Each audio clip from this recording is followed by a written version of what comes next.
a baby is born with a strangely mature consciousness, happily watched by his new mother. He opens his status panel and notices that he has returned to level 1 and also that he simply has no name at all. Beside the woman, a man addressed as Your Majesty approaches and compliments the child's eyes, which look like the mother's. She, in return, thinks the baby's mouth is identical to the father's. In front of a crowd of kneeling subjects, the king chooses the name of his son, Noah Ararat, who receives the title of 13th Imperial Prince. After seeing his status updated with his new title, Noah is shocked by the importance he seems to hold in this new life. The king asks a subordinate what the boy's aptitude is, and he answers that it is water. In that case, considering that Almeria is home to many members of the Water clan, His Majesty declares that this will be his son's fief. At the same moment, Noah notices that among the available elements in his status, a +S appears in the water attribute. The king asks Cruz to show what his son is capable of doing. Then Cruz begins an enchantment that develops Noah's water abilities to a new value, SS. Immediately, the people present are astonished to realize that Noah's power has already awakened on his very first day of life, an extremely rare occurrence that delights the subjects. After all, nothing is more incredible than being the king's son and being born with such an impressive talent. Noah Ararat was born in a kingdom whose capital is located on a plain surrounded by imposing mountains, known as the Country of Warriors, the Mills Empire. This country is living its golden age and has been attracting a remarkable flow of money and development. Noah, as the 13th biological son of the man who ruled these prosperous lands, was loved by the subjects for his talent and personality. 6 years after his reincarnation, the prince noticed that everyone sees his status as if his water attribute were SS, while only he sees it as SS, an addition made by his subordinates. For example, the S in water comes from the fief of Almeria, to which he belongs by his father's decision on the day of his birth. The rest comes from his maids. By the way, as he grew and gained more subordinates, the young noble discovered that his level can increase infinitely. Not only having this unexpected privilege, Noah was also seen by the maids as someone who, despite his young age when most kids of his generation prefer spending the day causing mischief, was personally calm, focused, and strangely mature, emanating an air of leadership that not even many adult nobles could convey. Even so, of course, there are still limits to what a 6-year-old child can do. One day, Noah was approached by Evelyn, a beautiful maid specialized in receiving visitors. She informs him that the 2nd and 4th princes have come to visit and that he should eat calmly so he can receive his brothers. Since the crown prince is among them, Noah feels slight pressure at having to meet such an important figure of the kingdom. But, as someone born to take on that kind of responsibility, he does not disappoint. After lunch, he bows to Albert Ararat, the 2nd prince and crown prince, as well as Henry Ararat, the 4th prince. Both praise their younger brother's impeccable manners and emphasize that he will possibly become an excellent prime minister in the future. When announcing that he brought a gift for Noah, Albert claps his hands so that a servant enters the room carrying a heavy box that emanates a brutally dark and striking energy. The man struggles so much under its weight that he almost drops it harder than he should. When ordered, the servant opens the box and is overwhelmed by a horrible vision of desperate screams, where men fear being devoured and beg Albert for help. In the middle of this vision, a sword appears, the same sword that is now inside the room. Noah is visibly hesitant about this peculiar weapon, but Albert pushes him to hold it. Since it is a gift from the crown prince, the young boy cannot simply refuse, so he gathers courage and holds the sword. Albert tells him that its name is Leviathan, the most powerful water magic sword in the empire. Around 120 people died trying to tame this relic. Noah becomes slightly desperate upon hearing something so terrible, but his brother reassures him by explaining that if the boy were going to die, he would have died the moment he touched the weapon. Speaking of which, unlike the servant who struggled to carry the box, Noah has an SS rank water attribute, which gives him the power necessary to withstand Leviathan's surreal weight. Noah feels tested on a nearly sadistic level, since his brother knew he could have died when touching the sword. This fills him with anger, but knowing he could harm himself if he said anything, he decides to stay quiet. When leaving the room, Henry asks if it was right to leave such a valuable item with the boy, but Albert sees no problem, because it is better for it to be with someone who has talent worthy of the weapon. Speaking of which, being so capable, Noah should also experience what it feels like to have his hand bitten by his own dog. That night, Noah asked Zoe, one of his maids, why she seemed so down. Despite her reluctance to speak, her master insisted enough to make her open up. the 18-year-old maid finally confesses that she is thinking of taking time off because a flood recently hit her hometown and destroyed her family's crops, and even her single mother lost her job. Zoe's relatives told her to work in the brothel and serve the imperial prince to help her family. Hearing this, Noah interrupts her and offers a job to the girl's mother in the mansion, with a salary of 10 lians a month. In this case, her only task would be to keep the back door locked. Zoe admits she has never seen such an easy job, especially with a salary above that of most people. Then Noah, without dwelling on the topic, also gives the maid and her mother an empty house in the western area of the city. Crying, Zoe kneels down and thanks him, while the young noble thinks that his title as the 13th prince would be stained if this girl, who has taken care of him since he was little, continued working in a brothel, announcing that she will be his maid for the rest of her life. The noble summons Dylan, his butler, and tells him about the flood in Daso, Zoe's hometown. Having said that, he orders his subordinate to buy as much land as he can in that city, leaving both employees not understanding anything. Noah then explains that, just like Zoe's family home, some ill-intentioned people will try to extort goods from families who are struggling. So Dylan must save these residents before it's too late. Admitting his surprise, the butler says he had never seen a noble of this age make such a brilliant decision. In reality, Noah obviously cannot say this, but before reincarnating in his former life, he was tired of seeing situations like this. Dylan then asks where the funds will come from, since this would be a high investment of approximately 700,000 lians, and Zoe almost faints upon hearing such a high amount. Noah understands why she is shocked, since the annual income of an adult man in the imperial capital is only 120 lians, and even the prince's own salary is 8,000 lians per year. Besides that, it is important to mention the tax revenue from Almeria which, added to the congratulatory money from the emperor, makes the house of the 13th imperial prince have only around 500,000 lians available. So, in this case, they are missing 200,000 to make the necessary investment in Daso. With that in mind, the noble decrees the sale of the land south of the imperial capital. Frightened, Dylan reminds him that those lands were a gift from his imperial majesty, and that selling them without permission would be considered an affront. Even so, Noah decides to tank the punishment he'll receive from his father and pushes the project forward, because, according to him, nobles have obligations that sometimes demand sacrifices, and the priority must always be the happiness of the people. According to the young man, this kind of self-control is also a privilege of the nobility. With the decision made, Dylan ends up thanking his lord, and Noah realizes why. The butler is also from Daso, the region that suffered from the flood. The next day, one of Noah's maids was in the courtyard organizing which box would go in which wagon. Observing the employee's work, Noah is called by Henry, who wants to know where his brother is going. The boy explains his plan to buy land in Daso to help the population that fell victim to the flood. Then, seeing the water magic sword in one of the carriages in the convoy, the fourth prince asks if the boy is going to use it. Noah replies that he won't, because even though he can feel some kind of power, he still hasn't received any response beyond that still. He decided to take the weapon with him. By the way, Noah asks why his brother came alone, and he says that Albert said something strange, so he asked them to investigate. Apparently, Leviathan has a will of its own and only obeys someone it recognizes as its master. Instantly, Noah thinks that if he isn't accepted by the relic, he will suffer the same horrible fate as the people he saw in his vision. Speaking of which, Henry says he understands why his brother wants to take the sword, but asks him not to use it, since he might die if he does. With Leviathan in the luggage, Noah Ararat heads toward Daso, and, after the trip, comes face to face with the devastation caused by the flood that swept away much of the city. As Zoe brings her hand to her mouth in fear, the 13th prince asks Dylan to go to the government office, since many houses were carried away by the catastrophe along with their property titles. Therefore, the option is to buy according to the government office's list. Dylan and Zoe are impressed by another brilliant insight from their master, while Noah takes responsibility for anything that may go wrong. After the butler leaves, the noble asks Zoe to show him the region, and as they walk through Daso's destroyed alleyways, the boy notices that the tubers are also starting to rot, which is yet another sign of the complete destruction suffered by the territory. Even when Zoe recommends that her master not dedicate himself so much to this matter, he insists he will return to Daso alone if the maid does not want to accompany him. And speaking of missions, they see that the Empire seems to be doing its part in the region,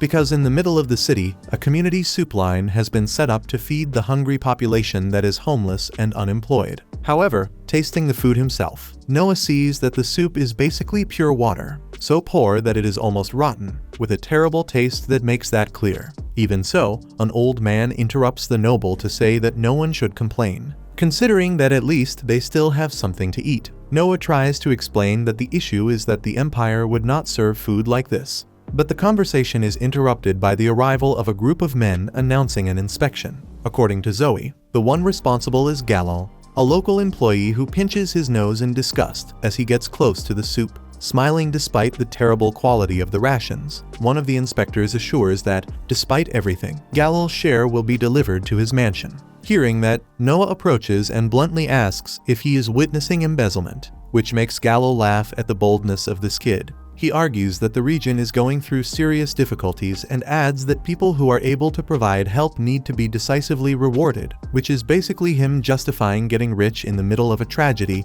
while the people eat water soup. Without backing down, Noah points out the man's crime of enriching himself at the expense of others' suffering. And, enraged, Galil makes it clear that this is also an affront to Lord Rowan, ruler of these lands. With the image of Leviathan in his mind, Noah immediately sentences the inspector to death, and the magic sword flies toward the noble, placing itself at his side as if agreeing with the criminal's punishment. As he unleashes a torrent of water around the boy, Noah feels the relic's power taking hold of him. Just as he takes hold of that extraordinary energy, it's a painful act that causes the human genuine suffering. Yet he had both the talent and the determination to wield that equipment. With the sword in his hand, he orders Leviathan to use its power for the people, as should be done by all those who possess the privilege of strength, the true meaning of nobility. In response, Galil attacks with his sword, but Noah quickly beheads him. The inspector's death triggers a violent reaction from his guards, but before they can strike, Leviathan reacts on its own and creates a crater so massive in the ground that one couldn't even see the bottom.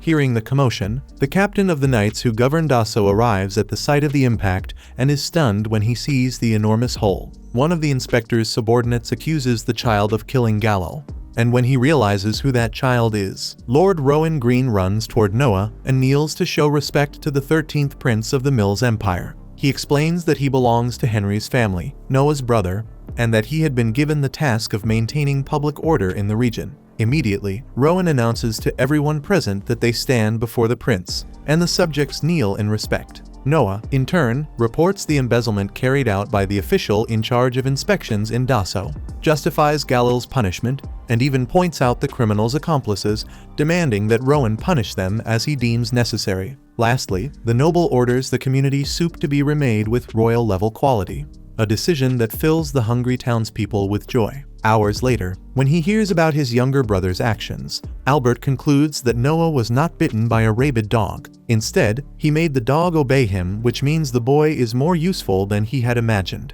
The next day, Noah responds to a summons from his father. When he enters the throne room, he anxiously awaits the king's punishment for having sold the lands granted to him in the south of the empire. However, to his surprise, His Majesty thanks his son for preventing the success of those who tried to take advantage of the tragedy in Dasso. The emperor understands that Noah arrived in Dasso by chance through a maid who lived there, but he also believes the boy's deeds were the will of God, especially the fact that he managed to master Leviathan, the water magic sword. Speaking of which, the ruler once again asks Cruz to test his son's power. And when that is done, Noah's status panel appears, showing his water attribute reaching SSS rank. The emperor is delighted, convinced that the boy can still help the empire greatly.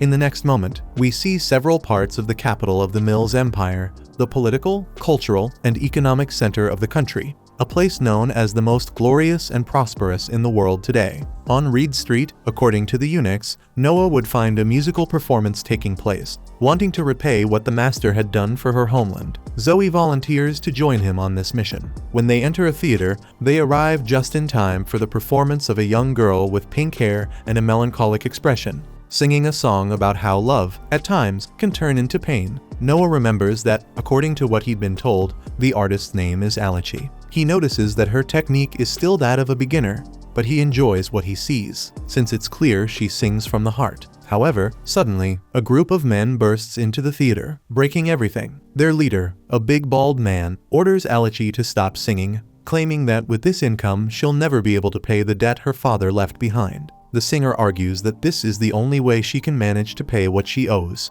But the man suggests that every woman has a very specific way of earning money, and we know exactly what he means. In the midst of this, Noah calmly stands up and cites an article of imperial law, stating that children should not be forced to carry their parents' debts. He also points out that pushing this debt onto the daughter and trying to force her to sell her body is a crime. The man becomes furious and threatens Noah, who responds by using Leviathan's power to subdue the brute and his companions. Realizing he would be destroyed if he fought this guy, the bald man runs off, but promises he'll be back. While the entire audience is left speechless upon realizing they are in the presence of an imperial prince, Noah says he enjoyed the girl's singing and asks what her monthly expenses are. Embarrassed, she explains that she needs to pay for her mother's medical treatment. So Noah decides to give her a monthly payment of 25 lians so she can sing peacefully whenever she wants or needs, promising to increase the amount whenever she improves. Later, the noble returns to his humble residence, where he is greeted by his humble servants cleaning his humble shoes. He asks who those men causing trouble at the theater were, and Evelyn explains that they are known for lending money illegally in the region, in other words, classic loan sharks. By the way, upon discovering who they had been dealing with, the troublemakers found the decency to bow at the prince's gate to apologize for what they had done. But Noah orders the maids to send them away. After all, criminals, especially criminals, cannot speak to an imperial prince whenever they please. Henry appears at the house entrance, praising his brother's stance, since accepting people like that so easily lowers the status of the imperial house and its princes. Noah understands that this is one reason, but there is another behind it. Still, he wants to reveal this reason to his brother inside the house, in a private conversation. So the two gather, and Noah tells him about the singer he is helping, and that he needs to act firmly with the loan sharks, so they understand Alachi is not alone. Henry asks if the vocal slap she gave him was a good one, and the short prince admits he's still dizzy. Henry didn't think a kid his age would get this far, especially considering Frank and Gary, who are around Noah's age and aren't even close. Gary, for example, is still an immature brat who never learns proper etiquette. Hearing this, Noah reflects that although they are all brothers, each one has a different mother. However, Henry and Gary, who share the same mother, must have a different type of connection. Changing the subject, Henry comments that Noah seems to have mastered the magic sword well, and the boy says that this is thanks to his brother, who taught him that Leviathan has a will of its own. Even so, the older brother wants to know how the kid carries that huge thing around, since it's far too big for him. Noah then summons the sword in front of his brother and explains that he hides it in his sleeve in miniature form, a trick the sword itself taught him. Impressed, Henry remarks that this is unprecedented, since Leviathan was kept isolated for 200 years as a national treasure, and there are no records mentioning anything like this in the past. It is an incredible achievement for Noah. When night falls and the two princes finally appear at the gate, the loan sharks are still there, bowing. Eventually, after waiting so long, the big guy loses his patience and demands not to be ignored by the arrogant brat. His companions try to stop him from speaking like that, but it was too late. The damage was done. With just a slight movement, Noah somehow affects the man, making him choke and quickly become obedient. Henry asks what on earth his brother did, and Noah explains that he simply released a bit of Leviathan's power as a form of domination. In the end, Henry compliments the control the boy demonstrates over the magic sword. A few hours later, answering an invitation, Noah rides by carriage to a location where he is greeted by a man named Radok, who leads the prince into a huge hall full of impeccably dressed people applauding the appearance of one of the king's most beloved and respected sons. Radok is curious about the weapon the boy carries, and Noah explains that it is Leviathan, a magic sword given to him by the crown prince. This information leaves everyone stunned, since it is a national treasure personally granted by Albert Ararat. Knowing that the 13th prince's domain is Almiri, the crowd connects this territory with the sword Noah carries. In the middle of all the chatter, however, there is a brief moment of silence in which, just like in an episode of El Chavo, only one guy happens to be talking, and he's ironically mocking the prince's sword, saying it looks like one of those toy swords that light up when you press a button and are sold in department stores. Noah looks straight at the man, who pretends it wasn't him, but Leviathan knew well who it was. Without delay, the sword releases a dark miasma that starts suffocating and driving the people in the hall insane. Noah demands that the weapon stop doing that and points out that loyalty is good, but this was an exaggeration after all. It was clear the sword got angry after hearing its master being disrespected. Despite the tense moment, Radok applauds the Imperial Prince and highlights the vast power of national treasures, since it became obvious that everyone there had the privilege of feeling the same sensation of death through His Highness's overwhelming power. Immediately, the guests begin applauding Noah Ararat as if he hadn't nearly killed everyone, while Radok asks the prince what should be done with the laid-back guy who spoke badly about Leviathan. Noah replies that they should just ignore him because what comes from below doesn't reach you. Then, some guests are brought forward to meet His Highness, one of them being a famous merchant known as Lance Allison. However, the ones who catch the prince's attention the most are the two people who appear next. A man who introduces himself as Byron Allen, administrator of the Allen Mercantile Company. Beside him, not very comfortable with these situations, a girl introduces herself as Cindy Allen. Right away, Noah asks if she is adopted, because Byron seems to be someone from the second or third generation and carries the mannerisms of the upper class, unlike the girl. Besides that, he also noticed that Cindy had been a slave in the past, since from the moment she arrived her gaze has been one of intense observation, the eyes of someone who had once been enslaved. Impressed, Allen confirms the prince's suspicions and admits that he bought Cindy, but that she is smart and learns things quickly. However, contrary to what the merchant expected, the prince admires and encourages this kind of thing, even inviting the man to visit his mansion someday to talk more about the child. Upon hearing this, the people around them react as if Byron had won the lottery, and all the attention and envy in the hall shift toward the merchant and his daughter as he withdraws from His Highness's presence. When he leaves, Noah comments to Radok that there is another reason he knew she wasn't his real daughter. Whenever the prince reaches for his sword, the girl immediately turns toward it with full focus, which proves Cindy has been protecting Allen since the first threat. Later, after the event, Noah Ararat goes to the marketplace and happens to run into one of his brothers, Oscar. Seeing that Noah is free, Oscar invites him to look for some treasures, since they are on Cobalt Street, a place where various antiques from all over the Empire gather, some of which can have great value. Of course, many forgeries are placed among the original pieces, so one needs to be careful in order to conduct a true treasure hunt without walking out of there with a cheap knockoff. Sometime later, after a long search, Oscar ends up giving up on finding anything worthwhile. Noah, on the other hand, finds a book he finds interesting and, for the symbolic price of 3 lians, manages to get the item for himself. Oscar asks whether that is the treasure they were looking for, but Noah was just curious about it. That said, his brother takes a more serious look at the book and realizes that this is definitely a spell grimoire by the legendary mage Andrea, which is probably worth around 1,000 lians. Oscar asks how Noah knew that, but the truth is he had no idea. He only knew that his wind magic increased when he touched the item. On that note, noticing his sword trembling in the sheath, Noah draws Leviathan and points the blade at the grimoire, since the only ones capable of increasing his abilities are those that possess a will of their own, which seems to be the case with this book. As expected, the book opens and releases what Oscar believes to be the vengeful spirit of the mage who mastered wind magic. As if it were a shadowy entity, that ghostly manifestation seems dangerous enough to make anyone run away in fear, anyone except Noah Ararat, who, wielding his magic sword, uses its water power to expel the spirit with relative ease. Worried and still unable to fully believe what he saw, Oscar asks about the potential damage to the city from the magic his brother used, but Noah explains that he fired upward, avoiding any such problem, which impresses Oscar even more due to how quick and correct that decision was. In the midst of this, the owner of an antique shop named Alan Bardsley bows before the princes, and, after seeing what Noah is capable of with magical items,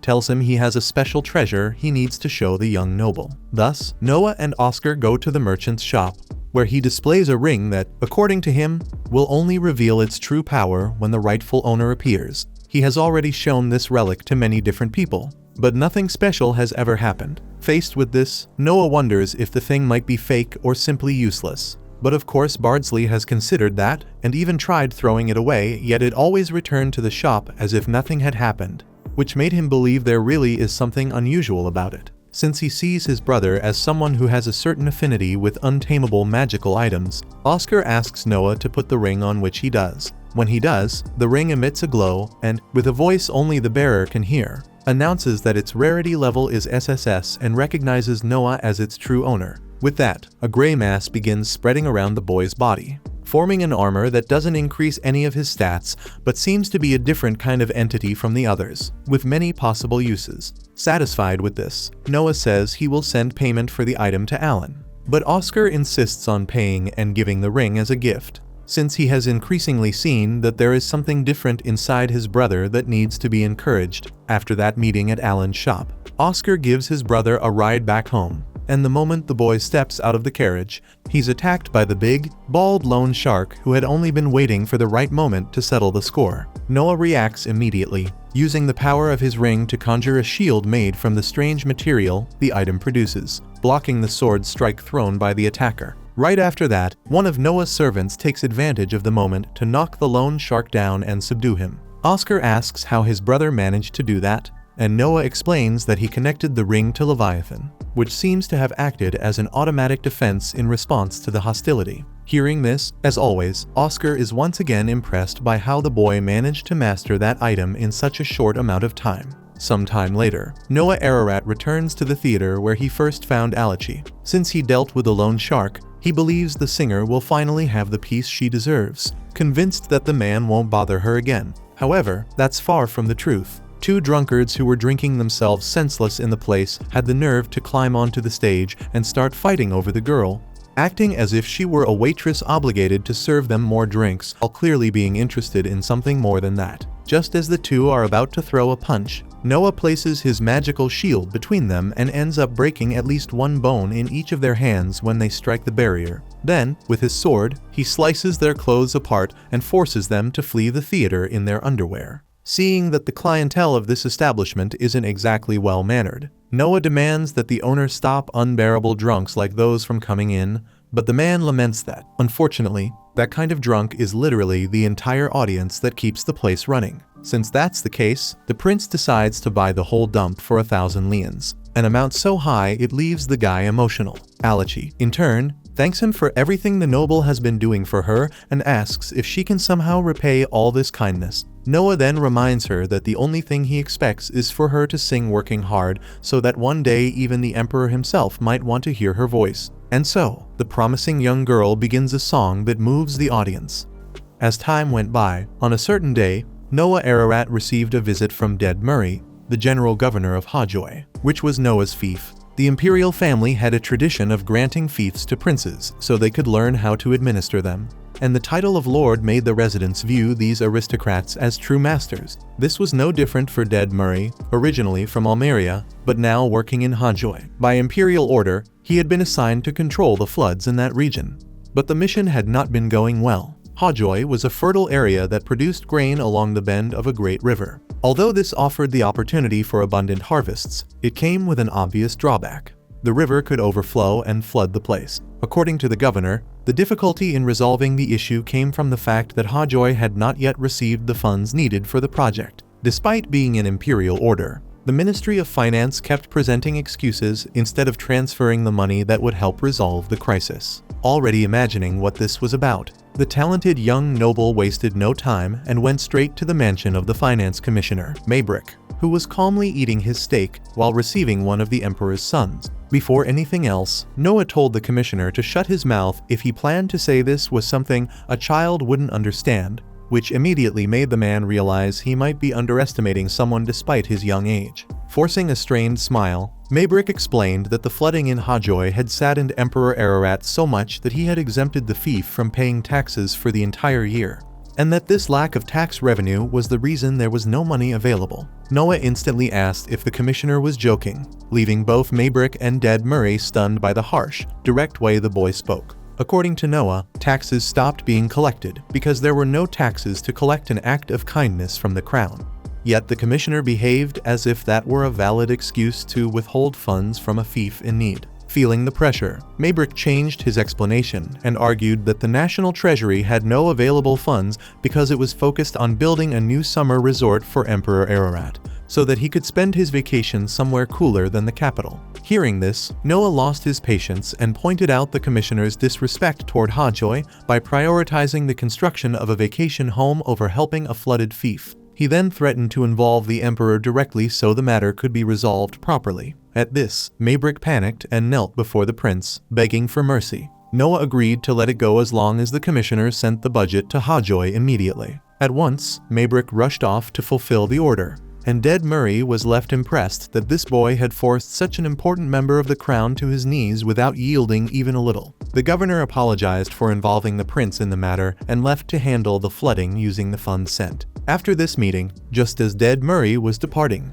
Noah was informed of a summons from Emperor Ararat. He responded to the call and, upon meeting his father, received praise for resolving the issue in Hajoy. Noah was surprised the emperor already knew what had happened, considering it had just taken place, and the emperor explained that information is a weapon one his son should constantly strive to refine. Noah replied that he had simply done what was natural in such a case. But Emperor Ararat said that doing what is natural is difficult, as many people have smooth speech and flattery, but few who truly make the easy seem easy. In any case, placing a hand on his son's head, he expressed how impressed he was with the boy, who was only 6 years old. When the ruler told him to stand, he noticed that the sword Leviathan had shrunk in size to match its master's height. Noah figured that his own mansion was obviously part of the emperor's information network as well. His father admired the boy's control over a magic sword with such a terrible history. Those words made Noah remember the gala event in which Leviathan had been provoked by that man,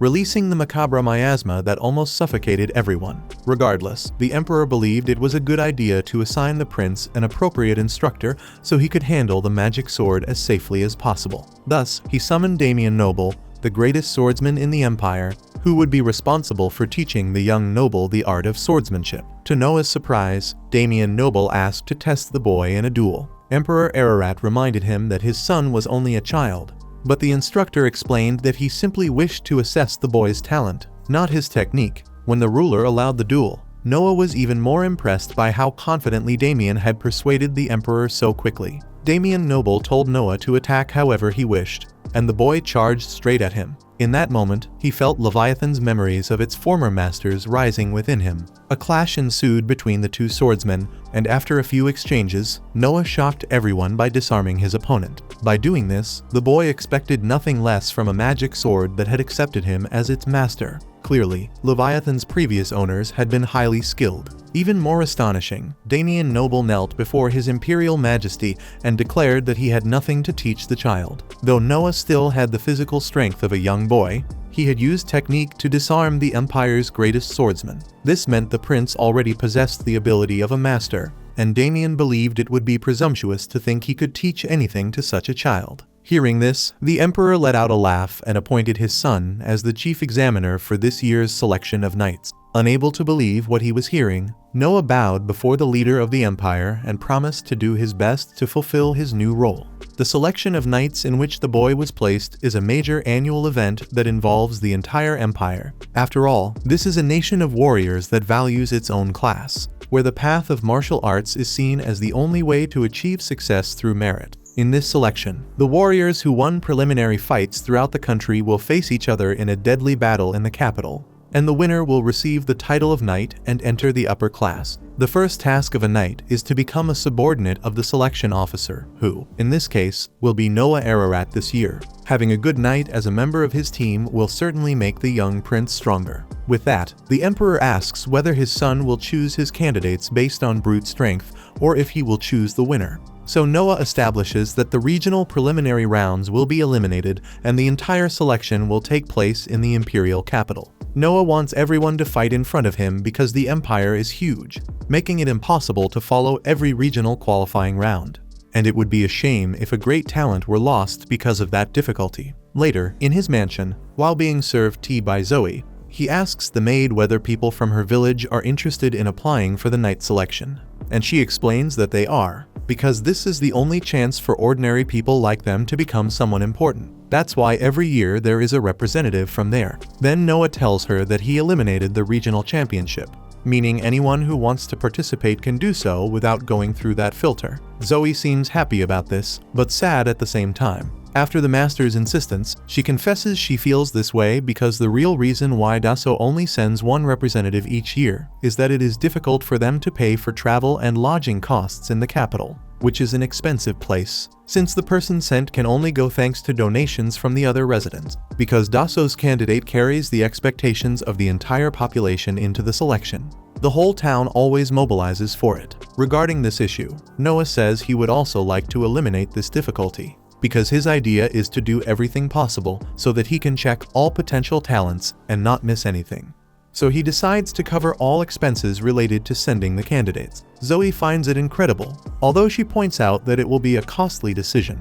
And Noah argues that there is no need to prepare everything from scratch. He then summons Dylan and orders him to buy all vacant houses that exist in the imperial capital. But if that is not enough to accommodate all candidates, the butler must have a dormitory built. In addition, Noah orders Dylan to contact all merchants he knows to announce a meeting with the prince to solve the issue of the candidates' meals. Later, when meeting with Byron Allen and receiving an estimate of how much he will spend on food during the tests, Noah notices that the price is much lower than he expected, and the merchant says he made a special price because it is a request from the 13th prince. However, Noah states categorically that the merchant would never give such a discount out of kindness, which embarrasses Byron Allen for having underestimated the Lord because of his age. In any case, the merchant informs him that while the night selection is happening, there will also be a test to recruit servants for the palace, and Byron Allen would like to know something about the tendencies of the approved candidates. Imagining that Byron Allen wants to send a woman to the palace, Noah responds that if there was someone in the palace under the merchant's control, he could obtain information quickly, and the benefits would be even greater if Emperor Ararat ordered that woman to spend the night with him. Sweating cold at such an extreme statement, the merchant proceeds and says he has already made the payment in advance, so Noah promises to make the recommendation if the candidate is a woman he genuinely likes. With this matter settled, Byron Allen kneels before the prince and, seeing him as the best person to receive this request, the man wishes to include the 13th prince's crest on the sign of his shop, which is a clear demonstration of subordination. Before anything else, Noah makes it clear that he does not forgive betrayal. Upon leaving the meeting at night, the boy reflects in his carriage on how his status has risen by having Byron Allen under his command, which is an important step toward becoming stronger. However, Noah is startled when he notices that his water status has decreased and assumes something must have happened in Almeria. He tells Zoe to inform the coachman that they must go straight to the palace to meet Emperor Ararat immediately. When he meets with his father, surprisingly, the emperor already seems to know that something is happening in Almeria,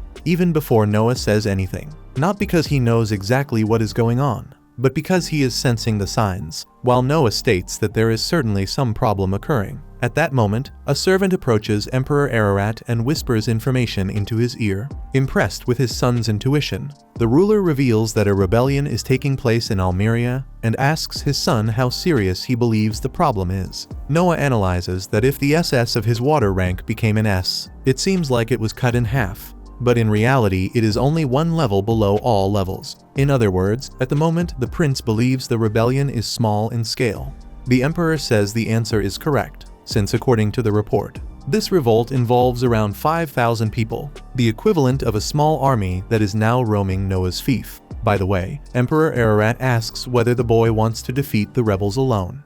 But Noah does not believe that would be possible, since he is still too young and does not know the battlefield, which might cause the soldiers to reject listening to an inexperienced leader. If a prince must take command of the situation, it should be one of his brothers. The emperor admits he did not expect a negative answer, even after Noah analyzed the case objectively, but wants to know whom the boy recommends in his place. Noah recommends Henry because, given the scale of the rebellion, the best approach would be to suppress it directly, and his brother Henry, being the most prudent of the princes, should be able to act accurately. The emperor sees this as a perfect choice and orders Henry to be called. A short time later, when the 21-year-old fourth prince is summoned for the mission, he travels by carriage alongside Noah and asks why he didn't seize that opportunity, since this is a nation of warriors that values this kind of situation greatly. Noah says that it is a very sudden situation about which he knows very little, and even if he personally doesn't die, his soldiers would certainly die in large numbers. That said, Noah senses a presence through Leviathan's power and orders the carriage to stop, because now that he sees himself as the target of this problem, he doesn't want to involve his brother in it. Without delay, when a group of hooded, armed men surrounds the prince and tries to trap him with water-based snares, Noah realizes they are Almerian rebels. One of the rebels physically attacks Noah, but in return he receives a sword strike that takes him out of the fight. Even so, the other enemies charge at the 13th prince, beginning a general battle that young Ararat handles with ease, subduing each opponent with Leviathan's power until the very last one. After winning the fight, Noah receives praise from his brother for how much he has developed in such a short time. According to Henry, the rebel army is made up mainly of cavalry soldiers, and he did not expect to encounter others like these. By the way, the 4th prince wonders whether it wouldn't have been better to extract information from the attackers, but Noah explains that he didn't kill any of them, he only left them unconscious through Leviathan's intimidation after knocking them down with a blow, since the rebels would possibly take their own lives before being interrogated. Remembering what his brother said about the rebels being mostly cavalry, Noah notes that Almeria is weak in the production of war horses. The following day, he summons Byron Allen because of his business dealings near Almeria. First of all, the prince clarifies that the merchant is a dead man if this conversation leaks. And then he explains the rebellion and the possibility that the enemy army is made up mainly of cavalry. After giving 10,000 leans to the merchant, Noah orders him to buy all the horse feed. Byron Allen asks whether he should disregard human rations, and the prince says they won't be necessary. According to the young prince, Almeria has no war industry, and according to his brother Henry, it seems that the horses used for the army were bought from outside, and if that is the case, there is a limit to how much feed can be taken from the population. Byron Allen argues that if it were the soldiers' food, it would lead to looting, but that is exactly what Noah wants. Impressed with his master's intelligence, Byron Allen promises to begin the strategy right away. Soon after, in the kingdom's castle, the emperor discovers that the rebels tried to capture Noah to use him as a bargaining chip. The boy also tells his father that the captured rebel confessed far too easily, which could mean he is lying. Emperor Ararat praises his son's perception but emphasizes that there is nothing to worry about, since there is a way to find out whether someone is telling the truth. Imagining it might involve torture, Noah stays quiet because he doesn't understand anything about that. His father points out that the empire would have to make very difficult decisions if the 13th prince had been captured. He also says he is impressed that the boy chose the feed supply as his target. Noah is surprised to hear this, considering he had just ordered them to buy all the horse feed. Emperor Ararat adds that if this were only a siege, someone else could surely have had the same idea. For example, Albert, the crown prince, would have let the rebels starve so it would serve as a warning for the next rebellion. But Noah is thinking about the possibility of an invasion by his own people, and created a siege only against the horses, even using personal funds.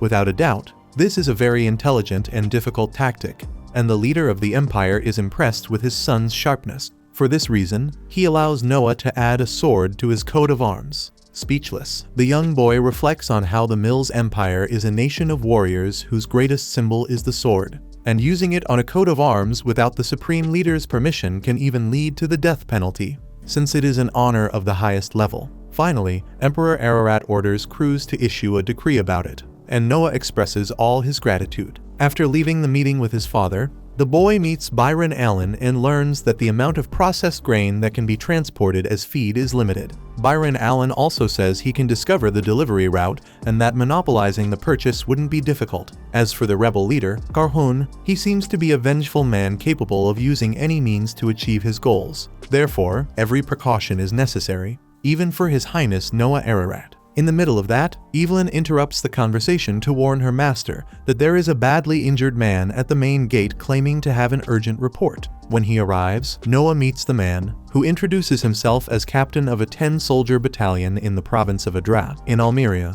He reports the rebellion and reveals that his superior was the main person responsible, but that he refused to take part and came to expose the situation. Byron Allen regrets that this is the urgent report, since Noah already knows about the rebellion, but the prince thanks him for the information, orders them to treat the wounded captain, and even asks that he be given a reward of 1,000 leans, which is a small fortune. Byron Allen questions the reason for this, since everyone already knew the information the officer brought. Noah explains that this is the best way to repay the loyalty of a man who, even seriously injured, traveled a long distance to warn them about the rebellion. Near nightfall, Zoe enters her master's office visibly pale and shaken. According to her, an unknown person gave her a pouch with about 500 leans and said it was the reward if she made the 13th prince drink a sleeping substance she now holds in her hands. Noah concludes that the rebels really do want to capture him, and asks why she didn't go ahead and do what they requested. Zoe says she would never betray her master, because he helped not only her family but her whole village. Still, she cries as she confesses that she would be killed if she didn't do what she was ordered to do. Then, the young Noah Ararat writes a check for the same amount the rebels used to try to buy the maid's betrayal, but with an extra 5,000 leans. Unable to believe such an amount, the maid says she cannot accept it, but her master insists. Above all, this is not even the biggest surprise Noah gives her. To leave the woman even more stunned, the noble says he will take the sleeping drug, and when he does, he wants Zoe to hand him over to the rebels and then flee and hide immediately, because they will obviously try to silence her. Thus, sometime later, Noah slowly opens his eyes in a hideout, where two men in another room were talking about how the last resort to prevent the prince from escaping was to kill him with their leader's sinister dagger. Noah realizes his hands and feet are tied, so he takes from inside his ear a small magic item that transforms into Leviathan. In addition, they fortunately did not remove the ring from his finger,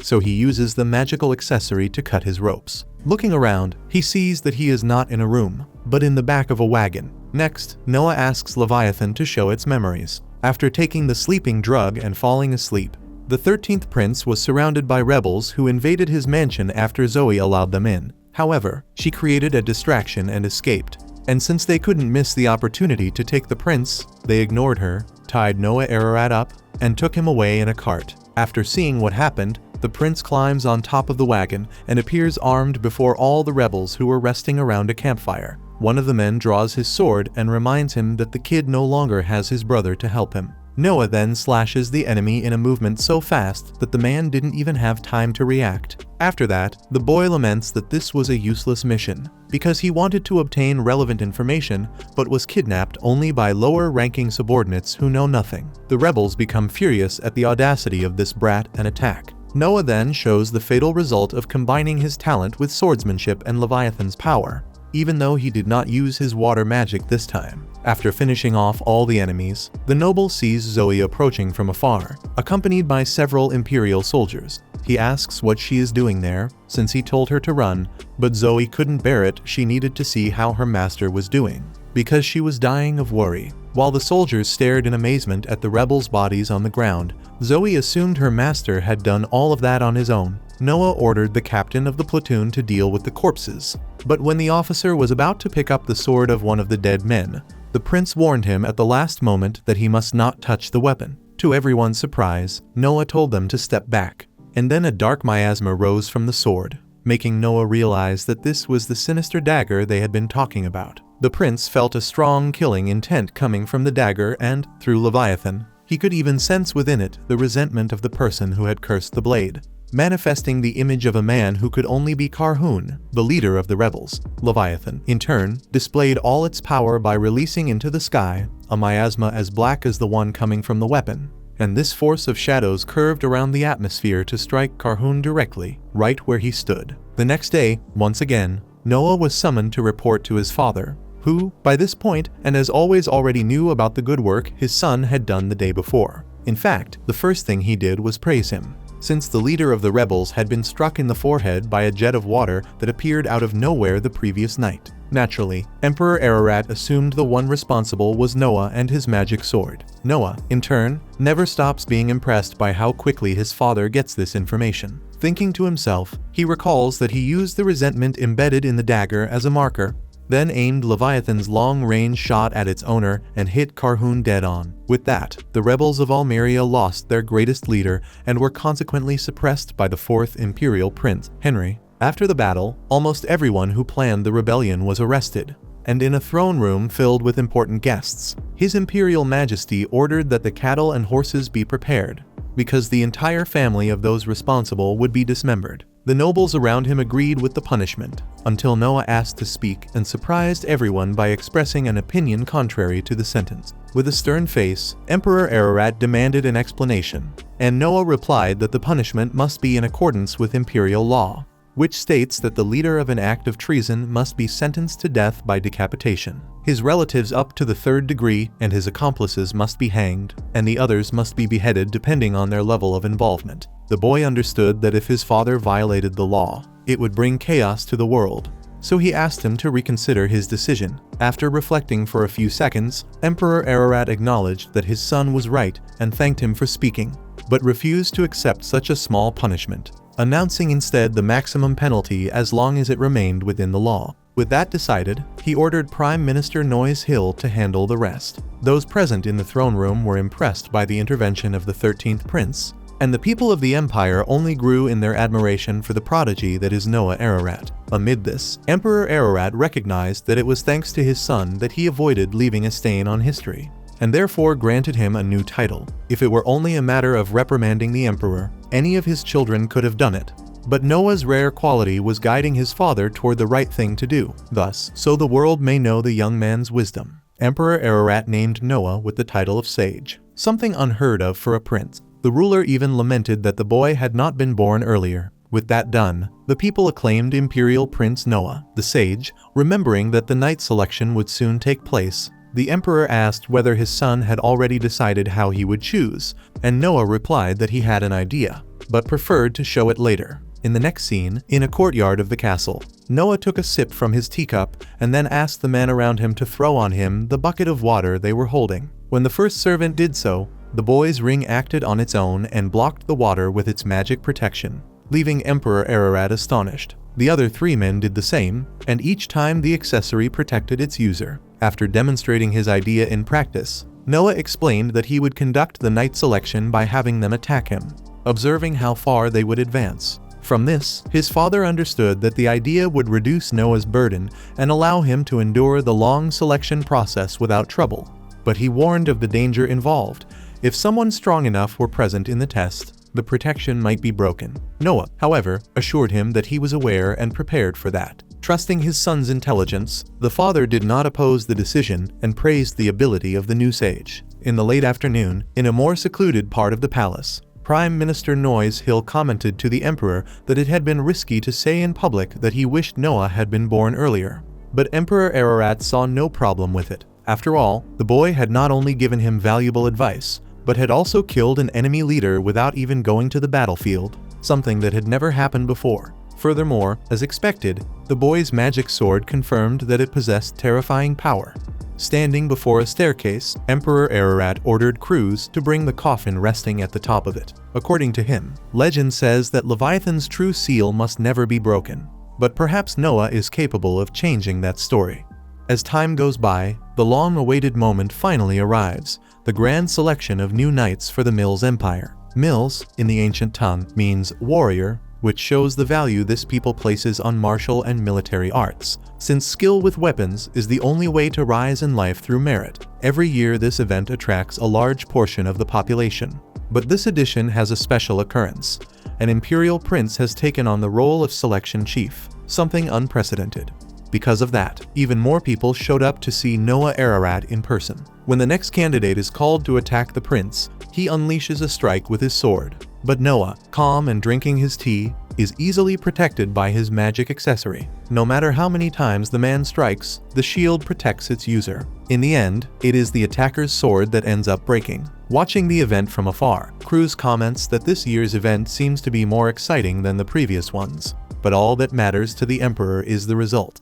After all, this date exists to select knights, and Emperor Ararat is eager to see whom his son will choose. Next, the following candidate launches a fire spell toward the prince. The fact that the boy's body becomes surrounded by dangerous flames leaves the people tense, but despite the sorcerer's great effort, a different magic shield protects the young sage, leaving him unharmed. Noah reflects that the sun is already setting, and so far he has not seen anyone who stands out, which begins to worry him. Today's test ends with the next participant, a warrior in armor who tries to control her anxiety through breathing. After a few seconds, she attacks Noah with a thrust, and this time the sword pierces the shield from the ring. determined to break the protection completely. The warrior pushes forward and starts to crack the entire shield until it shatters into many fragments. With the force she was using, the woman grazes the prince's arm, and 2 guards run in to restrain her. However, Noah himself demands that the candidate be released and asks for her name. With her head lowered, fearing severe punishment,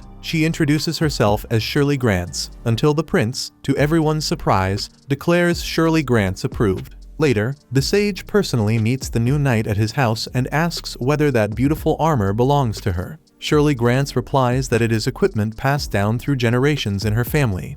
But changing the subject, she admits she did not understand why she was approved, since she made a huge mistake. Noah directly mentions the crime of having accidentally injured the imperial prince, but he reminds her that he was the one who gave the order to be attacked. He then tells Shirley to stand and strike at him again, proving her obedience as a knight. With that, the woman follows the order, and after breathing again to focus, she delivers another thrust that is blocked by the ring's shield, and this time it does not come close to breaking. Noah explains that he would have defended himself properly if he had truly wanted to at that moment. In other words, he allowed himself to be injured. According to the noble, the foundation of a knight is to value orders, and he wanted to know whether Shirley would be loyal to his commands, attacking seriously as instructed, which she did on both occasions. Thus, Shirley Grants swears total loyalty to His Highness, the Imperial Prince, amused by the warrior's dramatic posture. Noah checks her status and notices that Shirley was the one whose ability increased the most. At that moment, Zoe enters the office accompanied by Gutto Chloe, a court doctor who will examine Noah's condition. The prince considers it an exaggeration, but understands the intention of those who care for him. The doctor soon assesses the situation and points out that, fortunately, the sword strike did not hit any bone or tendon. Noah notices Shirley is impressed by something and asks why, and she explains that there are no doctors in her village, so she had never seen anyone treat cuts in this way. In that case, the sage asks how they handle the injured and sick, and Shirley says the elder prays for everyone and drives away the source of illness. The doctor comments that this is common in poorer villages, while Noah, considering that the shortest path to becoming a doctor is becoming a disciple, announces his first order to his knight: bring intelligent children from her village so that Gutto Chloe may take them in as apprentices. Noah will cover all the costs of this operation, so that these children may become doctors who, in the future, can take care of the people in the village.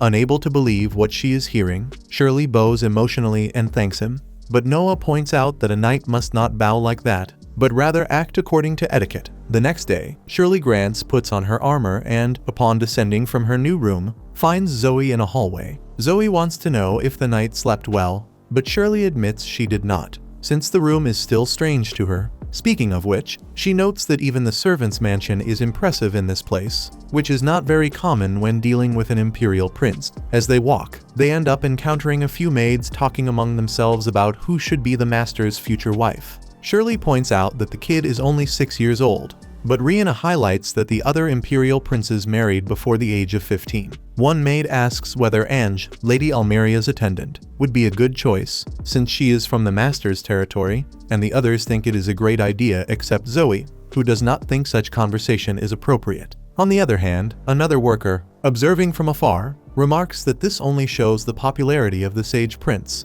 For example, a few cafes were opened near Noah's mansion, thanks to the number of women who gather in the area hoping to see the prince. Rihanna comments that even Evelyn says there is no other imperial prince as kind as this one, and then teases Zoe, asking how much she admires the boy so much that she even started learning magic recently to keep the master extra safe. Feeling awkward, Zoe argues that she's only trying to serve the prince as best she can, then walks away to ease the pressure from the other girls. Later, Noah Ararat receives this year's night selection report from Rowan Green. According to the commander, the recruits are first-rate thanks to the method the prince created, and the Night Corps is deeply grateful for such excellent newcomers. With that, Noah writes a formal note of thanks to everyone who helped organize the event, then asks his knight to escort their guest outside the mansion. While Rowan Green prepares his horse, Shirley bows and thanks him for coming. At that moment, the man understands why the prince sent Shirley to accompany him. It was to show the new knight how it's truly done. Even so, as he mounts his horse and begins to depart, Rowan Green leaves her with one piece of veteran advice: there are no mistakes in following such a great person unless she stops putting in the effort. That night, Noah Ararat hosts a party at his mansion, where Alichi is the special guest performing her songs. Byron Allen attends with his daughter Cindy, both there to celebrate the success of the night selection. Noah says this event is for everyone, so everyone should take part. But aside from that, he mentions that the guests are merchants with deep ties to the 13th Imperial Prince, and that it would be important for all of them to strengthen their friendships as well. As he finishes speaking, Noah begins to applaud when Alichi ends her song, and the other guests follow. Zoe approaches the master with a letter addressed to him, even though she had hesitated at some point to hand it over. Sensing trouble, Noah opens the letter in a quiet spot. It doesn't say who sent it. According to Zoe, the gate guard said the person who delivered it ran off immediately afterward. Worried, Shirley asks if she can do anything. But while Leviathan trembles inside its master's sheath, Noah says everything is fine. It seems the remaining Almerian rebels are still making worrying moves, and Noah believes the one who sent the letter is infiltrated and investigating the matter, likely the soldier who came to warn them about the rebellion. Zoe recalls that he seemed extremely loyal and must be returning the reward he received. But Noah points out that acting as an intermediary could get him killed at any moment if he's discovered. Since his brother Henry is still in Almeria, the sage will send a messenger to make him stop. Some time later, Noah receives another letter and laments that the soldier was tortured, just as expected. Noah wishes he had spoken, because keeping his secret cost him terrible punishment. Henry's troops rescued him, but the soldier remains unconscious, which Noah sees as his own responsibility. Shirley and Zoe completely disagree, but the prince believes he could have avoided all of this if he had figured it out sooner, putting into practice what his father said about information being a weapon. Either way, he orders Zoe to contact Almeria and spare no expense to keep the man alive, using every doctor and every medicine necessary. After giving the order, the boy reflects that it isn't worth sacrificing people with great loyalty in exchange for a single piece of information. Eventually, Noah walks through the streets with his knight, who is impressed by the marketplace, having never seen anything like it. She asks what he came to do, and he says he wants to buy a gift for his brother Henry, in thanks for the battle against the rebellion and for everything involving the letter. Upon arriving at Alan Bardsley's shop, the Imperial Prince is shown several new items that arrived, refined accessories of incalculable value, with a shine so intense that Shirley is left speechless. Among so many expensive items, Noah shows interest in something covered by a cloth, since it looks different from the rest. When the cloth is removed, a beautiful glass statue is revealed, flawlessly crafted by a master artisan of rare talent, a piece left behind by Lindsay. According to Alan Bardsley, the technique used to create it has been lost, and only 2 statues of this goddess remain. Noah gives 10,000 for the statue, plus a bonus for Bardsley bringing something beyond what he expected. At that moment, the 8th Imperial Prince, Oscar Ararat, enters the shop after hearing his brother was there. Seeing the glass statue, Oscar immediately notices it was made by Lindsay after all. He owns the other one, the second piece the seller mentioned. Hearing this, and leaving everyone stunned, Noah simply walks up to the statue and throws it to the ground, shattering the valuable sculpture into pieces. With Alan Bardsley still in shock, Noah hands him more money as compensation for the trouble, and asks him to spread the rumor that the second statue simply broke. Oscar praises the boy's cleverness, since having only one statue left will send its value soaring. According to Oscar, he only gained that kind of insight after becoming an adult with his own territory. The 8th prince then leaves, and Noah still needs to find another gift for his brother Henry. Overjoyed with the day's profit, Alan Bardsley goes to look for another item that might please the sage. Near nightfall, after leaving the shop, the boy asks what Shirley is thinking, since she is clearly restless. The knight admits that she hasn't stopped being surprised since she began serving His Highness, and even today, although she understood the logic behind it, she points out that it was still an extremely high-level treasure. On the other hand, Noah sees the statue as just an ordinary object, not a true treasure. To the Imperial Prince, the people who risk their lives to deliver information, who work hard to meet expectations, who swear loyalty to Noah Ararat and do everything they can to be useful, those are the true treasures. And Shirley Grants is one of them. Hearing those words, Shirley can't help but feel impressed, to the point of promising that she will follow her master for the rest of her life. As for the young sage, all he can think about is gathering more treasures until the day he receives a fief in his adulthood. 6 years later, Noah Ararat walks through the central corridor of his mansion and is greeted by his attendants, who bow before their master. Accompanied by Shirley and Zoe, The 13th Imperial Prince of Mills heads toward the carriage parked at the entrance of his mansion. In the next moment, alone at a gigantic table, and being served by his maids, 12-year-old Imperial Prince Noah Ararat hears from the newcomer Gigi how incredible it is that the line of people bringing him gifts still hasn't ended even after 3 days. Zoe comments that it's no surprise, since last year it lasted a whole week, which leaves Gigi even more impressed. Noah adds that it really does take a long time, since he needs to receive all the gifts, record who sent them, and what was given. With that said, when the Imperial Prince stands up, Zoe reflects that he, at 12, was recognized for perfectly mastering the Leviathan magic sword, and that by order of the Emperor, he was sent to the Military Human Resources Department to carry out an inspection. Speaking of that, Noah heads to the responsible Minister of War, his brother Henry Ararat. Henry summoned the boy to ask for his opinion. The Emperor issued an imperial order for General Rice Cake to lead an army to suppress a rebellion in the southern border zone, where the regular army is to be sent to teach those barbarians a lesson.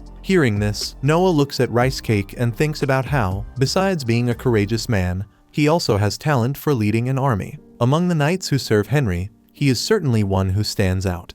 Suddenly, Noah surprises everyone by asking Rice Cake what the real number of soldiers is, leaving the man speechless. Faced with the silence, he reinforces the question about the true number of the regular army that General Cake commands. Smelling something suspicious, Henry wants to know what the subordinate is hiding, so Rice Cake kneels and asks for forgiveness, provoking the wrath of the 4th Imperial Prince. However, Noah explains that it's nothing serious. After all, according to the number of soldiers registered in the regular army of the Empire, the Ministry of Finance releases a budget that matches that number. In other words, people who are not actually soldiers, those who do small tasks, merchants, and collaborators are registered, and it's common for them to reimburse that portion of the budget. For that reason, Noah asks Rice Cake not to be afraid, since increasing the number of soldiers is a general's right, and inflating the true size of the army can scare the enemy.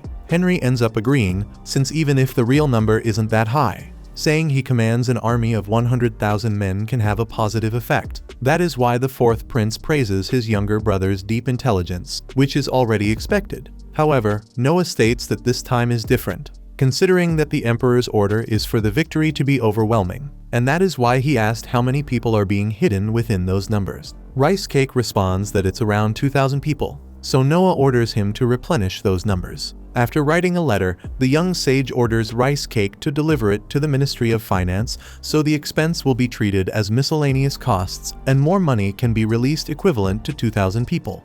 But in exchange for this additional investment, the prince makes it clear that he will not forgive a defeat from the general. When the meeting ends, while the two princes are carried in different carriages, Henry asks whether his brother has ever experienced a war, and he says no. Noah reflects that even though he is 12, he is still at level 1 because of the imperial household law, since it is common for imperial children to die young. Publicly, they say it's due to an epidemic, but in general, it is a power struggle where some even resort to poisoning. Because of this violence against them, heirs can only go to war through a direct order from the Emperor, and that only happens once they are fully grown. On the other hand, Henry points out that Noah is already 12, and that he would appear more respectable if he had that experience before taking charge of a fief, especially because the boy has a magic sword and should be fine. Speaking of that, Noah wants to know when his brother fought in his first battle.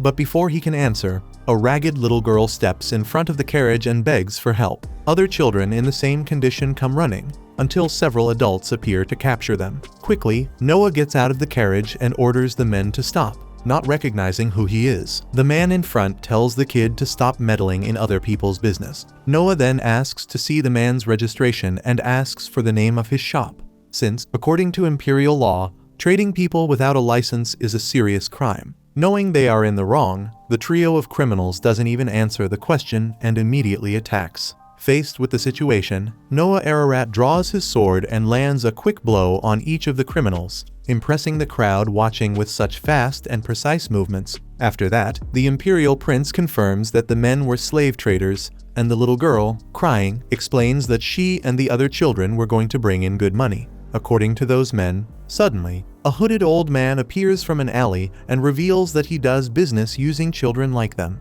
He is about to say his name, but decides it's better not to. Noah asks why, and he answers that it's because he works for the first Imperial Prince, Gilbert. Immediately, Noah realizes that the man is using Gilbert's name to shake off the problem. When the old man directly asks Noah to forget what he saw today, the boy asks his brother whether he knows who this man is, and when Henry says no, Noah strikes the man down at once with his power and says he is lying about working for the first imperial prince. He then orders that all the criminals be taken to Gilbert so he can personally deal with them, since he was mentioned publicly. The children, however, must be sent to Noah's mansion. By making these decisions, Noah admits privately to Henry that he does not know whether those men were really frauds, but even if they were employees of Gilbert, he thought it best to deny it publicly so everything could be handled without an unwanted audience. At his mansion, while dining beside his brother, Noah is informed by the butler that Gilbert interrogated the scoundrel and discovered that he really had been conducting business in his name.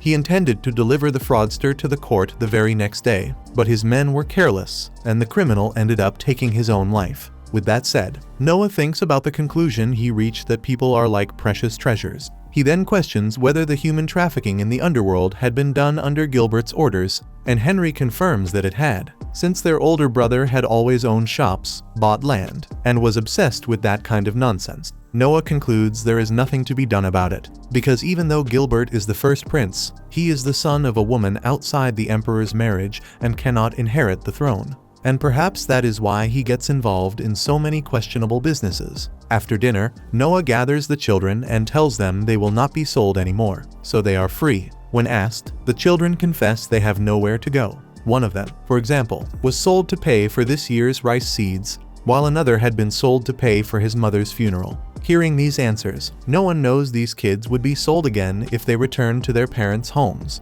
so he decides to take all of them in. He then tells Dylan to find a place for them to sleep, work for each of them, and education for those who wish to study. The little girl asks if the sage will do them the favor of buying them, but Noah explains that he will not buy anyone, and that they may leave if they want to. On the other hand, the only thing the prince does not forgive is betrayal. With that, Dylan leads the children away after they thank him for everything, and as they leave, Noah once again thinks about people being treasures, and that gives him an idea. The next day, he gives Evelyn a letter of appointment, making her the governing authority of a small territory in Almeria, thus becoming a full official, an achievement simply unimaginable for someone who used to be just a maid. Since Almeria is a large territory and Noah would not be able to manage everything alone, he made a point of promoting his loyal subordinate, who will be one among other governors who will also be appointed as his representatives in his fief. According to Noah, he noticed that Evelyn is the smartest of the maids, and it would be a waste for her to simply receive visitors in the mansion. Shocked by such an unexpected announcement, Evelyn sincerely reaffirms her desire to serve her master, Noah Ararat, with even more dedication. The boy already expected that, but insists that she must do a good job in her new territory above all else, because that will prove that Noah knows how to recognize talent. After Evelyn's departure, Shirley Grants becomes excited and comments that Noah treats people completely differently from the first prince. But she is reprimanded by Noah himself, since that is something that cannot be said. Even so, when the prince leaves, the knight keeps telling herself that her master is still amazing. Next, Noah responds to a summons from Emperor Ararat, who already knows through the report that his youngest son preserved Gilbert's honor. The boy explains that it was only a coincidence while arresting a lawbreaker, and privately thinks that Gilbert himself must have written that report instead of hiding the truth. He made it look as if he had done nothing wrong. Considering that there truly was a criminal, Emperor Ararat asks what the punishment is for an underworld slave trafficker. Noah replies that, for human trade without authorization, the leader's punishment is the amputation of his dominant hand, while the others are forced to serve in the army. When asked, the Prime Minister confirms that this is exactly what the law states. But before returning to the matter, the Emperor wants to know whether his son was hurt, since he heard that the criminals went into a frenzy and attacked him. When the boy says that he was fortunately able to fight back, Emperor Ararat realizes he didn't even need to worry about him. If it had been himself in that situation, the Emperor believes he would have been beaten while hesitating to announce his name. If that were the case, the Prime Minister says the attackers would receive the death penalty for the crime of lèse-majesté. But Noah strongly disagrees, because if the Emperor fails to announce who he is, the crime of lèse-majesté does not apply, it becomes simple bodily injury. Hearing this, the people present in the meeting are shocked, and even Noah starts wondering whether he said too much, since he spoke so bluntly to the empire's highest authority and contradicted the Prime Minister in public. The boy begins to sweat and prepares to ask for forgiveness, until Emperor Ararat bursts into laughter and says he won the bet he made with the Prime Minister. Noah wants to know what is going on, so his father explains that he had bet Noah would quote the law at some point during the meeting. In fact, noticing how strict the boy is with legal matters, the emperor decides to appoint him as Minister of Justice. Immediately, those around them celebrate the second prince who has now been appointed to such an important position, just as Henry once had been. After the meeting, as night falls, Noah Ararat visits his tavern, where the singer Asahi performs on stage. Thinking about what happened earlier, he realizes he gave a poor answer and was still appointed Minister of Justice, which makes him question whether there is something behind that decision. Meanwhile, Asahi begins a song and enchants the audience, who see her as the greatest singer in the kingdom today, with a voice that seems to wash the soul of anyone who hears it. Hearing the melody, Noah decides it is not the time to think about politics. As the song continues, we see scenes of Evelyn being celebrated by her fellow maids for being promoted to a representative of part of the fief. Meanwhile, in Noah Ararat's mansion, the children who were about to be sold are now eating freely with smiles on their faces, while Shirley Grant trains intensely with her sword, even though it is so late. On the other hand, upon hearing some news, the second prince, Albert Ararat, becomes furious and throws a wine glass at the wall. Back in the throne room, the Prime Minister confirms that a certain piece of information is indeed correct, so the emperor tells him to deal with it immediately, since time no longer allows for delay. In the next moment, the imperial prince Noah Ararat is welcomed by the staff as he arrives at the Ministry of Justice for the first time. Once inside his office, he receives a visit from his vice minister, who introduces himself as Vaini Augie. Imagining that this young man rose quickly in life because of his age, Noah asks what his role is, and Vaini replies that there are two crucial points. First, coordinating the courts of each region of the Mills Empire, conducting trials for incidents that occurred in the imperial capital. In more serious crimes, such as the rebellion that happened 6 years ago, it is tradition for the Minister of Justice, or even the Emperor, to carry out the judgment personally. Noah asks whether the Vice Minister also judges cases, and he says yes, if necessary. Moving straight into the next question, the boy wants to know how much Vaini earns in bribes, a question that leaves the man sweating cold. Noah explains that he is not asking as a form of persecution,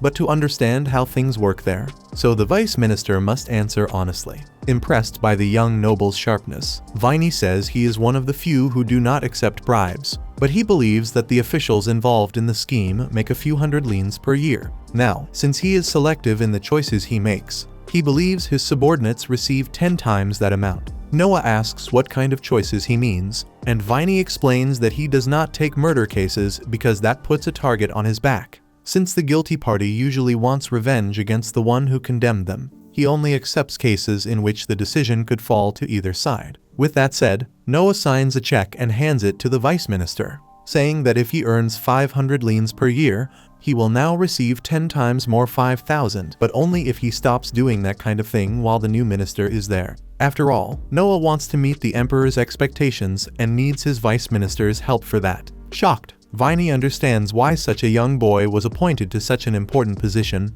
but he refuses the money and insists that he would never accept a bribe. In any case, he will give his all to be the best professional possible in this new administration of the ministry. Regarding that, Noah would normally suspect anyone's intentions, but for some reason, he trusts this man, so he says he will count on him from today on. At night, Noah attends a dinner organized by his brother Oscar Ararat, who wanted to celebrate the fact that their father, in his 50 years of rule, appointed the second imperial prince as Minister of Labor. According to Oscar, it may not seem like it sometimes, but he likes his younger brother very much and wants to be by his side at this important moment. On that note, Noah wants to understand why the emperor appointed 2 imperial princes as ministers in sequence, and Oscar supposes it is simply because their father is very fond of his son. Noah considers the possibility, since he thinks his brother Henry Ararat was appointed for the fair reason of suppressing a rebellion. But as for the boy himself, having no great achievement of that level on his record might make others think he is just the father's favorite. Thinking about that, the boy reminds his brother of the story of when the empire was once on the brink of collapse because of the crown prince system used at the time. With an heir already chosen from birth, the other princes simply spent their lives partying and undermining the empire's internal affairs. However, when that law changed, each prince received a fief and had production and development goals to fulfill. With that said, Noah asks whether his brother does not consider that appointing ministers goes beyond what would be considered good development. Understanding what the youngest meant, Oscar Ararat rises from his chair in shock, interrupting the musicians playing around the table, as he considers the possibility that the emperor might be thinking of changing the heir. At that moment, Oscar receives information from a eunuch to whom he gives bribes. Apparently, the prince will be appointed Minister of Finance at tomorrow's meeting. And this makes Noah wonder what his father thinks of Albert Ararat. To bring back a lighter mood, Oscar proposes a toast to his younger brother's appointment. Meanwhile, in the middle of the city, a house is raided by imperial soldiers, who interrupt a meeting of several men who seem to be planning something. Sometime after this operation, the Prime Minister tells the Emperor that, besides Keats, 167 people were arrested.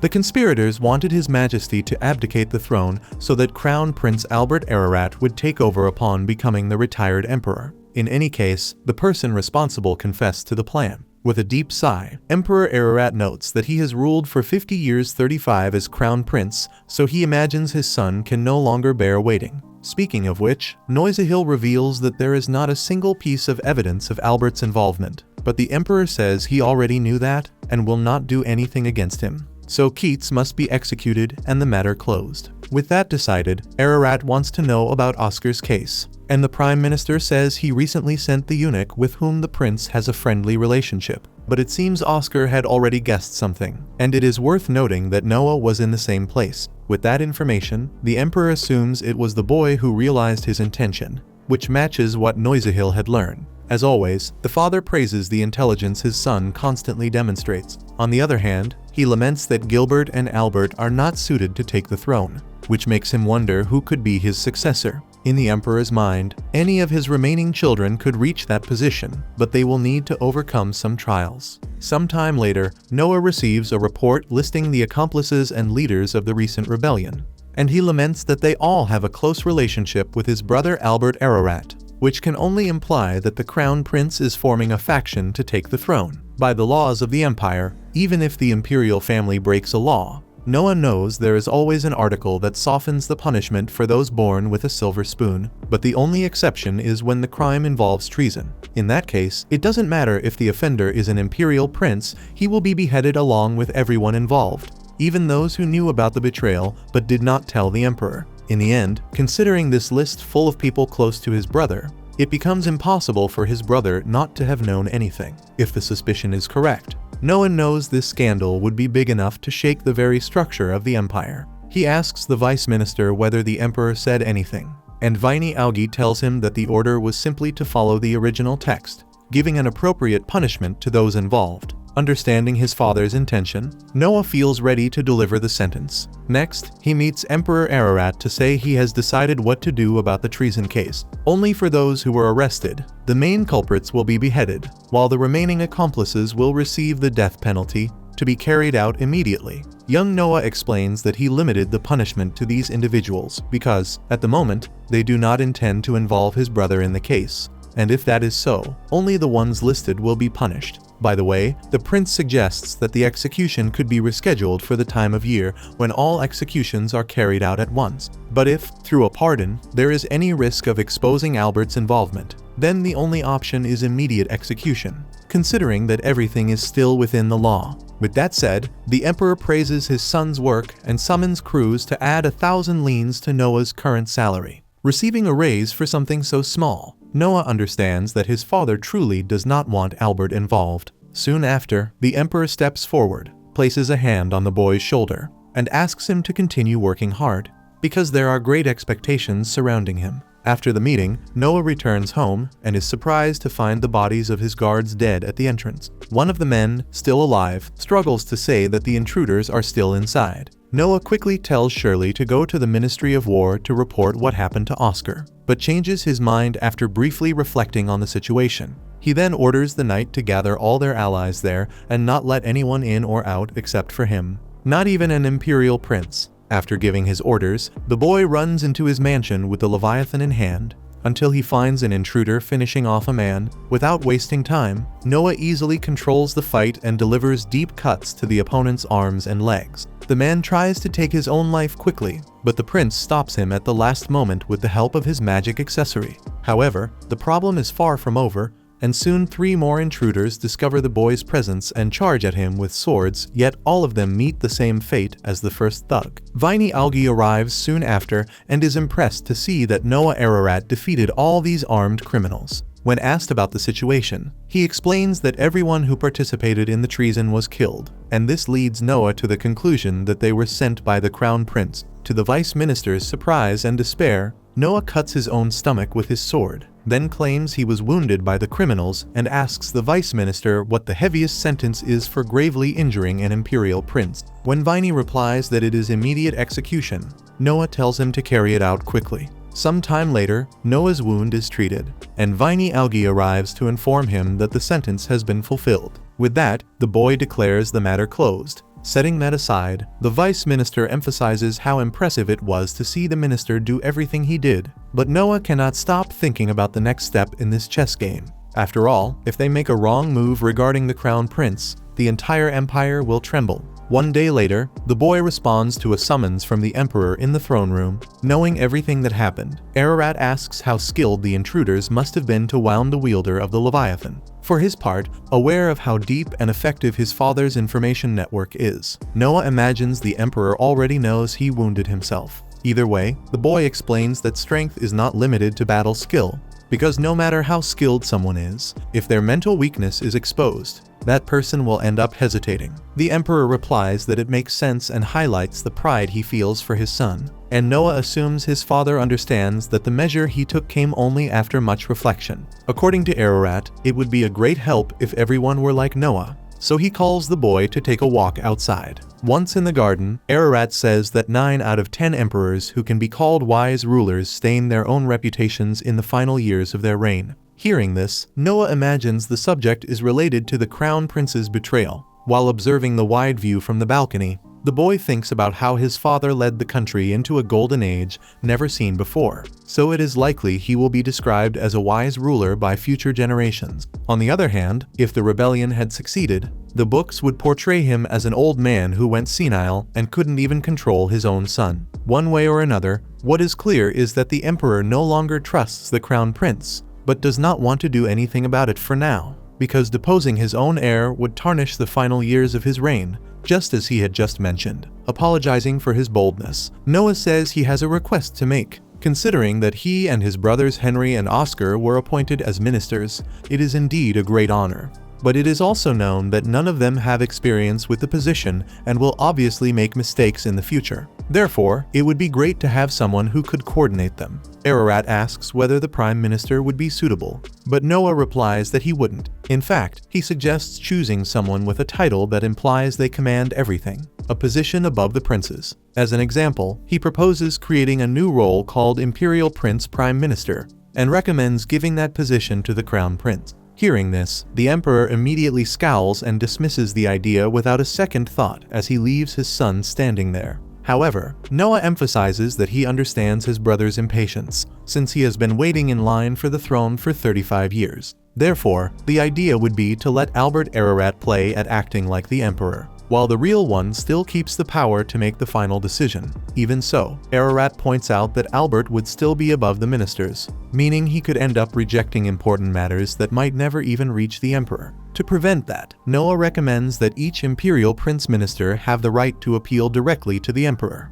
So without going through the prime minister, they would have the right to go personally to the emperor. With that, the boy imagines that the crown prince would have no real power in practice, having only a title that exists on paper. In the end, Emperor Ararat acknowledges the brilliance of his youngest son's idea and once again laments that he wasn't born earlier. Noah, in turn, genuinely intends to prevent his father's reputation from being tarnished, since this is the best way for the people to live peacefully. Wanting to reward the boy somehow for his suggestion, the father summons Oscar so they can head to the treasury room. Once inside, considering that Noah had a good evaluator's eye when he discovered his magic ring, the emperor would like the boy to test that ability once again with any item of his choice. Accepting the challenge, Noah takes a few steps forward and tells Leviathan to activate its search mode. Then, after a few seconds of scanning, the boy is led to a small box which, when opened, surrounds Noah's body with flames.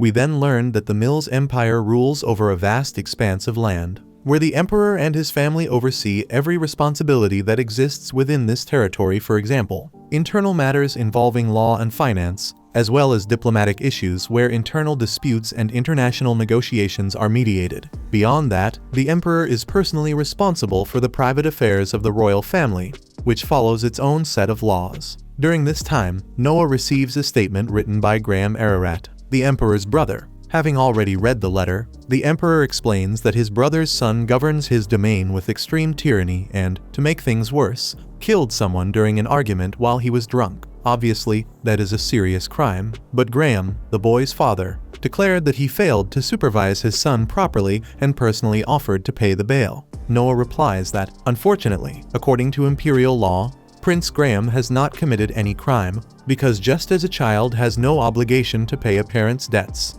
a parent is not responsible for the crimes of their children. Ararat had already pointed this out to his brother, but it seems the man is trying to buy himself some inner peace. When Noah sees that the bail would be around 30,000 rians, he calculates that this amount is 250 times the capital's annual income, an absurd sum. The father asks what the boy thinks, and Noah says that it wouldn't be right to collect bail from someone who hasn't committed a crime, even if they offered the money. The emperor wonders whether it might be time to revise the law to allow voluntary bail payments, especially considering that the national treasury is in terrible condition, since suppressing revolts and repairing disasters has been costing a huge amount of money. When he hears this, Noah understands why his father is trying to steer the conversation in that direction. But he stresses that legalizing voluntary bail would send the message that anyone with enough money could get away with murder simply by paying for it, which would certainly increase corruption among the wealthy and infest the government. The empire's finances are indeed a serious problem,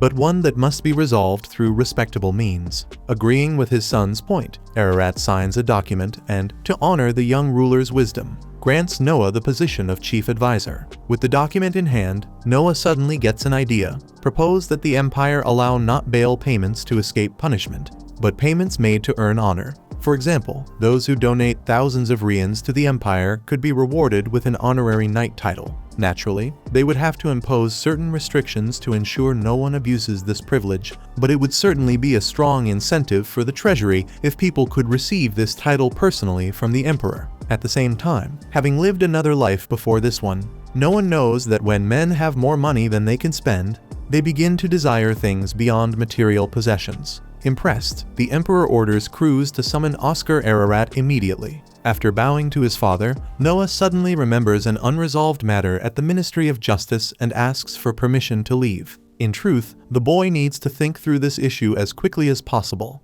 because it might end up causing him to interfere in the domain of his brother Oscar Ararat. On his way out of the castle, Noah is stopped by a man named Shizu. Nearby, several men were looking into a deep hole surrounding a small patch of land that remained intact. According to Shizu, these people couldn't understand how the ground could melt like that, and someone had even fallen into the hole trying to figure out what was going on. Noah hands Shizu a bag of money to arrange treatment for the injured man. He then asks what the man is carrying, and Shizu shows him a jar containing 2 beetles, something he had procured by order of the 16th prince, who is only 3 years old and loves watching rhinoceros beetles fight. With that on his mind, Noah gets inside his carriage and heads toward his home. He uses his new magic accessory together with the old one, each of which summons small creatures called Leviathan and Luthier, and he makes the two fight each other. With that, the boy notices that the summons really do retain the techniques of their former owners. You can learn quite a bit just by watching.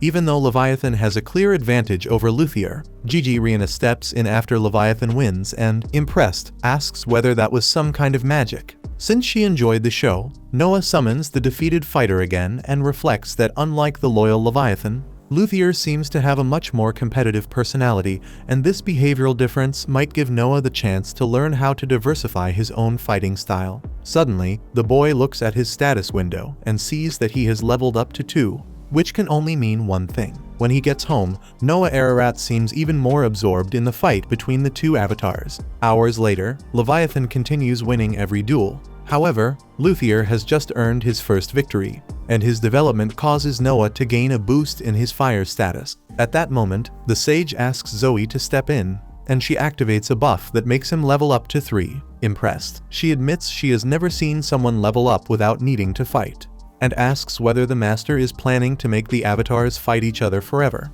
Noah replies that it isn't that simple, because to evolve to level 2, he only needed the avatars to fight once, but to evolve to level 3, he needed around 10 fights, which suggests that fighting the same opponent repeatedly isn't very efficient. But to be certain, he needs to find other magical items. Hearing the conversation from a distance, the 4th prince, Henry Ararat, approaches and comments that making a magic sword leap at a ring is exactly the kind of contraption he would expect from this boy. Since the topic has come up, Henry places a box on the table and says the monster nest has finally developed, reminding Noah that his first war campaign is approaching. Regarding the monster nest, the boy examines it, knowing it is an item managed by the military minister to be used in the first campaign of every prince. According to Henry, once his brother touched the box, he would have an idea of how many soldiers he should bring for that mission. And when it happened, even the 4th prince was taken aback when he saw the card with nothing but the number 1 printed on it, which meant that Noah Ararat alone was enough to complete the task, something that had never happened before. Naturally, Henry emphasized just how incredible the boy was. Next, Noah received a visit at home from someone claiming to bring news from His Majesty. Soon, Rias Keiki entered the room. Since he represented the emperor, Noah bowed and treated the envoy as if he were his own father. Rias then announced that the 13th prince's first campaign would be postponed and that he should remain attentive to future orders. After that, the envoy bowed and said it was good to see His Highness again. And Noah mentioned that Rias Keiki was a direct subordinate of the 4th prince, Henry Ararat. From time to time, members of the imperial family sent some of their slaves or servants to serve as officers, and those who reached that level came to be considered government officials or direct subordinates of royalty, no longer bound to their previous duties. Noah asked why the campaign was being delayed, and Rias explained that it was solely because of the 13th prince's strength. Once the emperor was impressed by the revelation from the box, he personally decided to reserve the sage for a conflict of greater scale. At that moment, His Majesty was working with Henry and the 8th prince to find a way to show how important Noah was to the empire. The next day, accompanied by his personal knight, the boy returned to Alan Bardsley's shop in search of another magical item that possessed a will of its own. Alan regretted not having anything of that sort in his establishment, but since Noah had already assumed such an item wouldn't be easy to find, the prince handed over a large amount of gold and asked the merchant to contact him if he found anything worthy of that price, and if he came across equipment of rare quality, he would be rewarded even more. As they left the shop, Shirley Grants couldn't believe her master had left so much money with a seller who didn't even have a product in hand. Noah explained that this was how nobles did business. At that moment, the pair saw a customer hitting a merchant because, apparently, he wanted to buy a product that had already been reserved for someone else. When the imperial prince ordered him to stop, the aggressor pretended to be polite and introduced himself as Dalem, a member of the house of Prince Gilbert Ararat. Noah accused him of intimidating that person, but Dalem argued that, as Minister of Justice, the boy should know that members of the ministry of the imperial household could not be accused of any crime other than rebellion or treason. With a mocking expression, he made it quite clear he didn't want to hear what the boy had to say. Upon learning of the man's privileged status, Noah understood why he was so arrogant and so certain he wouldn't be punished for his actions. But instead of staying silent, remembering that Dalem was part of his brother's house, Noah questioned why he remained standing before another prince. After all, just like the day before, when Noah knelt before Rias and vice versa, that was the proper behavior between members of different houses. Dalem hurried to justify himself, but Noah used this as a pretext to order Shirley to arrest him. The man even had the audacity to try attacking the knight, but she subdued him easily. Annoyed, Noah stressed to the crowd around them that Dalem had tarnished the name of the first prince, Gilbert Ararat, with his abusive behavior, and had acted rudely toward the 13th prince. For that reason, he would be punished according to the imperial family's internal law. And Noah asked if any peasant nearby had a whip. Soon, Dalem was tied to a post in the middle of the market, shouting and promising that this wouldn't end well. Shirley asked how many lashes she should give, and Noah, considering that if it were a member of his own house tyrannizing the people that way, he wouldn't hesitate to sentence them to death, simply left and allowed his knight to finish the punishment with a whip. Sitting on a nearby bench, after some time, the boy received word that the criminal had taken his final breath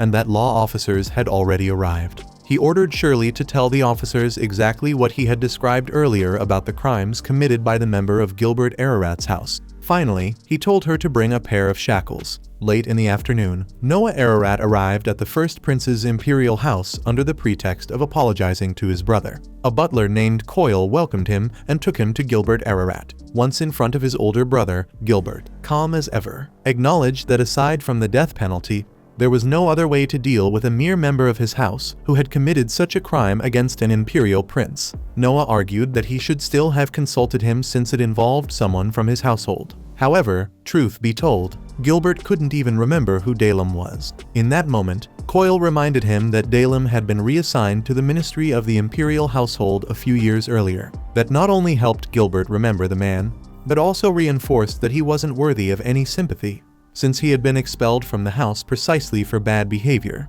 and shouldn't even be considered part of Gilbert Ararat's household anymore. Being honest, the first prince praised his younger brother's actions and understood why the emperor had appointed the boy as the kingdom's representative of justice, since many wouldn't have the same level of understanding in such a delicate matter. Once outside the mansion, Noah is questioned by Shirley Grants about the reason for that apology, especially while handcuffed, since the first prince was clearly not giving a damn about that guy. However, Noah explains that, despite looking calm, Gilbert was furious, but he didn't want to start a quarrel with his brother at that moment, since he knows very well that Noah has been favored by the emperor. Besides, it's commonly understood that an older brother should at least go easy on the younger one if he apologizes humbly, not to mention that Gilbert easily cast Dalem and the slave traders aside. If Noah hadn't done anything, he believes he would have become a victim of persecution, because behind the curtains his brother sees him as an enemy, but now that he apologized and Gilbert accepted, it becomes harder for him to act hostile later.